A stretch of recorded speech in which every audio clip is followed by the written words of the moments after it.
First point ఏంటంటే YouTube మీద I think నేను అనుకోవడం ఇది సోషల్ మీడియా మీద సెకండ్ రౌండ్ టేబుల్ సమావేశం.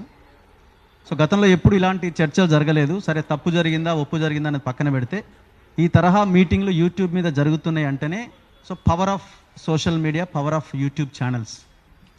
ఇంకొక విషయం, ప్రతి శాటిలైట్ ఛానల్ మనం చూడాలనుకున్న ఫోన్లో మనం యూట్యూబే ఆన్ చేస్తాం.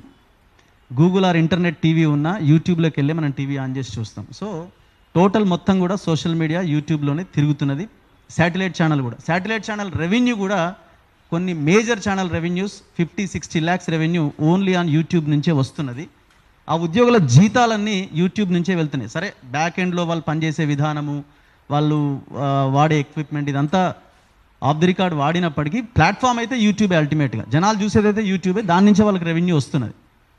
అండ్ ఇంకొకటి, మన దగ్గర ఎంత యూనిటీ ఉన్నదన్నది కూడా చాలా ఇంపార్టెంట్.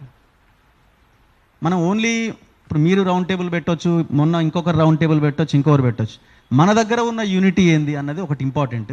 యాజమాన్యాలు వేరే ఉండొచ్చు, ఖచ్చితంగా శాటిలైట్ ఛానల్లో ఎట్లా ఉందో యూట్యూబ్ ఛానల్లో కూడా కొన్ని ఛానళ్ళు పార్టీలు పెట్టించి ఉండొచ్చు. కానీ పనిచేసే జర్నలిస్టులమంతా మనమే కాబట్టి మన దగ్గర ఉన్న యూనిటీ ఏందన్నది మనం ఫస్ట్ ఒక్కసారి క్వశ్చన్ మార్క్ చేసుకోవాల్సిన అవసరం అయితే చాలా క్లియర్గా అనిపిస్తున్నది. ఇక భాష గురించి మాట్లాడితే ఖచ్చితంగా భాషని మార్చుకోవాల్సిన అవసరం అయితే కనబడుతున్నది.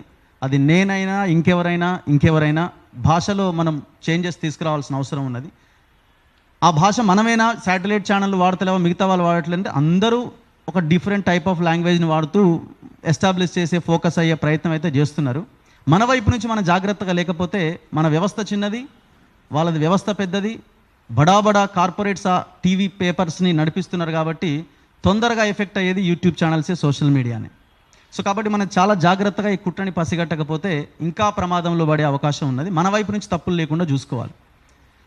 రాజ్యమే, మొన్న బీఆర్ఎస్ ఉంది, ఇప్పుడు కాంగ్రెస్ ఉన్నది. చాలా అంశాలకు సమాధానం చెప్పాల్సిన ప్రభుత్వాలు వాటికి సమాధానం చెప్పకుండా ఇట్లాంటి వాటి మీద టైంపాస్ చేస్తూ ఉంటాయి. 15 లాకప్ డెత్లు అయినాయి తెలంగాణలో, పోయిన గవర్నమెంట్లో అయినాయి, ఇప్పుడు అవుతూనే ఉన్నాయి. వాటి మీద మనం మాట్లాడతలేం. రైతుల ఆత్మహత్యలు అప్పుడు అయినాయి, ఇప్పుడు అయినాయి, వాటి మీద మాట్లాడతలేం. సో ఇట్లాంటి ఇష్యూస్ మీద ఫోకస్ అవ్వాల్సిన ప్రభుత్వాలు ఇష్యూని డైవర్ట్ చేసి ఇంకొక వైపు చర్చను తీసుకెళ్తూ ఉన్నాయి. సో దీని నుంచి మనము కొంత జాగ్రత్తగా ఉండి దీన్ని ఇంకా ముందుకు తీసుకెళ్లే ప్రయత్నం చేస్తే శాటిలైట్ పేపర్లు ఇవి కాదు, ఫస్ట్ ప్లేస్లో ఉండేది మనమే. కొన్ని చేంజెస్ మన వైపు నుంచి అవసరం. ప్రభుత్వాల మీద ఒత్తిడి తేవడానికి మనం కూడా కలిసి పనిచేయాల్సిన అవసరాన్ని నేనైతే ప్రధానంగా గుర్తిస్తున్నాను. Thank you very much.